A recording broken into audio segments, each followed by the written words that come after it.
Third grade, Unit 2, an area for our community. This is a very short unit. It's only 18 days long. And in many ways, it's just an extension of Unit 1, where you focused on multiplication.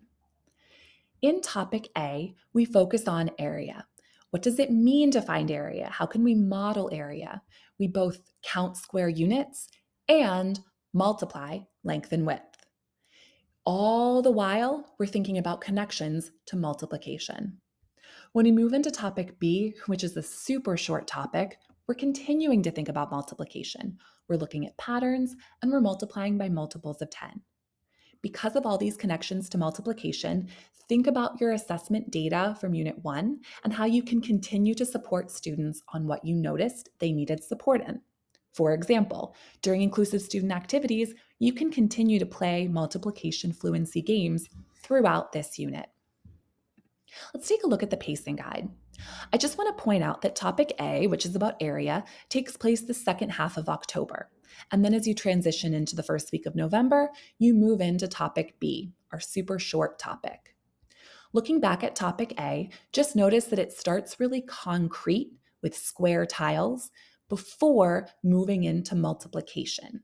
And it makes connections between square tiles and multiplication. So it's not just you do this and then you do that. How are those two things related? If you need more time for topic B, go ahead and take a day or two extra, but not more than that because this is just not the most important content. You want to get on to Unit 3. I'm going to go back to my slides here and remind us that when we think about what content is the most important, one of the best resources to find that information is Achieve the Core's focus document. So I'm going to zoom in on the measurement standards. Measurement is pretty highly tested on the third grade PSSA, but that's partly because there's just so many measurement eligible content, and you'll be doing them in units 2, I think 3, and also 6. Unit 2 focuses on 3MDC, which is one of our major measurement standards.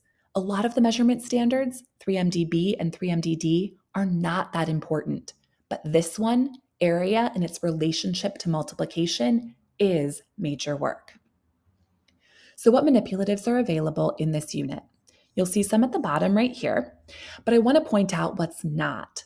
We weren't able to get these really cool tiles to represent area. So look at your school, see if anybody has them left over. If they don't, you'll have to create your own by printing out the squares that we provide in your pacing guide. Ideally, you want to do it on cardstock or something that's laminated so that they can be a little more, hard, and you can actually move them around. I also want to point out the relationship between the eligible content and the Common Core. And the reason I do this is to say the Common Core has way more area standards than Pennsylvania. The Common Core says that area is really, really conceptual and important. And so please read those standards and make sure that you're deeply addressing all of them and not just zooming to the more procedural focus that Pennsylvania recommends.